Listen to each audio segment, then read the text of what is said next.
Projects out there, but Dr. John Braccio every Tuesday joins us. drjohnb.com on the web. Regional Psychological Services, parenting. We were just talking about father-daughter take a walk day. That's one way to communicate. Bad parenting, boy, that'll live with you for a long time. You take that into adulthood. Hey, Doc, good morning. It's good to have you back with us. Well, good morning, and always nice talking to you, Mike. And today we're talking about really the many possible negative outcomes of poor parenting. You know, the particular outcomes will vary from person to person, even if persons seem to come from similar circumstances, because each individual is different and finds different mechanisms to deal with what is happening to them in a home with poor parenting. It also is true each individual is unique, encounters life, and reacts to it differently. It also is true that resources available to the person that they utilize for their own well-being varies widely for each individual, okay? Mm-hmm. Now, even though there are varying degrees and acts of poor parenting, the key areas of poor parenting would include such factors as emotional, physical, and sexual abuse. Included would be neglect and parental lack of any sense of family care and love. While sexual and physical abuse may predictably lead to greater negative outcomes, emotional abuse and neglect can be psychologically devastating to the person. There are many possible negative outcomes of poor parenting, many of them. Common outcomes are anxiety, depression, poor self-esteem, aggression, defiance, fear, no backbone to defend self, perfectionism, poor attachment, indecisiveness, cannot trust, fear of intimacy, poor interpersonal relationships, poor academic performance, substance abuse, delinquency, inappropriate sexual activities, and worst of all, and this is the worst, Mike, continuing the same parental dysfunctional behaviors with their own children and partners in their lives, because this is really all they're used to. Positive factors to counter poor parenting would include relationships with stable family members, relationships with just generally stable persons, caring teachers, caring coaches, caring clergy, good friends, team member relationships, good role models, and many, just personal experiences, any of them that can counter the negativity in their home.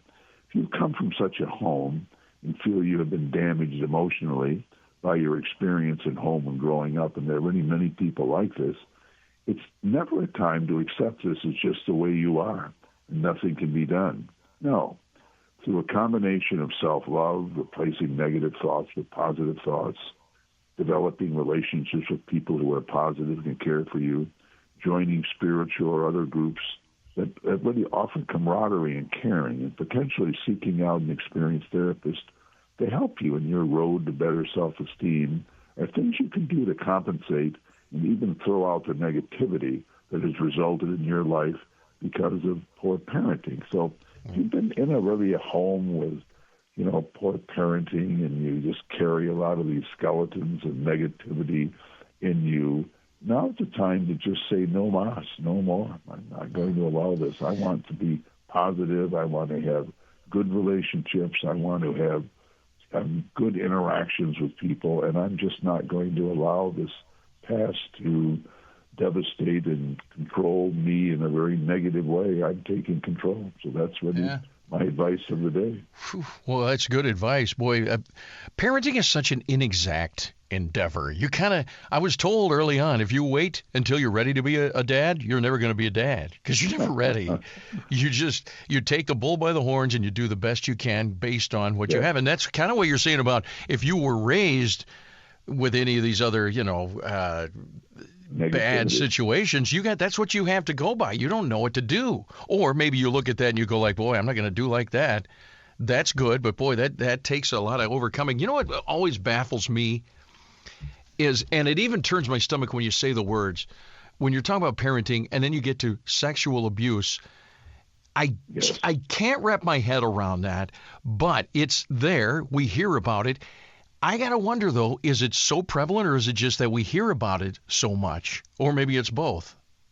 Well, I think the way I look at it, the numbers, the percentage may be small, but the numbers are very large, okay, if that makes sense to you. Meaning, you're going to have sexual abuse, unfortunately, and it may be 1 in 100, 2 in 100, whatever it might be.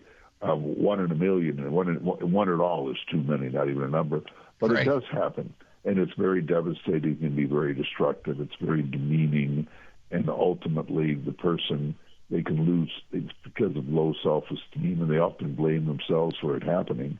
It can really negatively impact on their relationships with other people, and they really do maybe get into promiscuity or not, close themselves off from any relationships.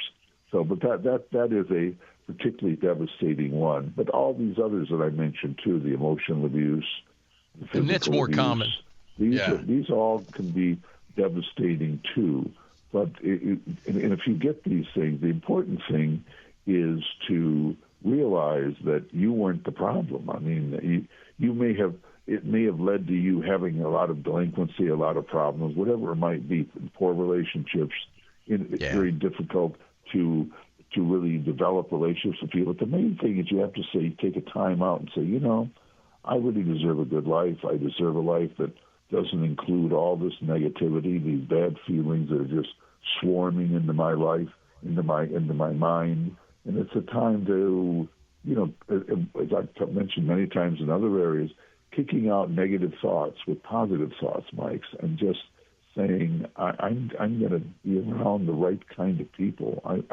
I'm not going to create the horrible circumstances I was in, and that's really a sad thing. It's really amazing over the years in my work and just walking the road of life, how people that grew up in dysfunctional homes and didn't like it somehow recreate these things because that's all they really know, and then don't realize that they're creating the same circumstances, and what they really need to do is just think about parenting. I agree with you. There's no book on being a father, no book on being a mother, but we can look at the children that come from good homes. We can look at people that we can model. We can say, what do you do? We can be looking. We can get advice that way. Even if we don't have directions, we can certainly get good views and good ideas on how to parent. I will say there are plenty of books on it, Yes. But nothing beats your own personal experience, and whether if you realize that you had a bad experience, then you break the cycle, because it is a cycle. Yes. Or you take what was good from your experience from mom and dad. And I was blessed with two really, unbelievably sacrificial and great loving parents. It was just really cool. Listen, we're up on time, Doc. This is, as you know, a subject near and dear to my heart. And this is why I have radiodad.com. But Dr. John Braccio, drjohnb.com on the web, and of course, Regional Psychological Services.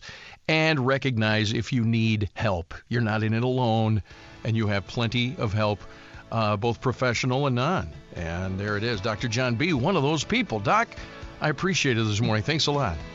Have a great day, my friend. Bye-bye. All right, buddy. Bye-bye. 1320 WILS.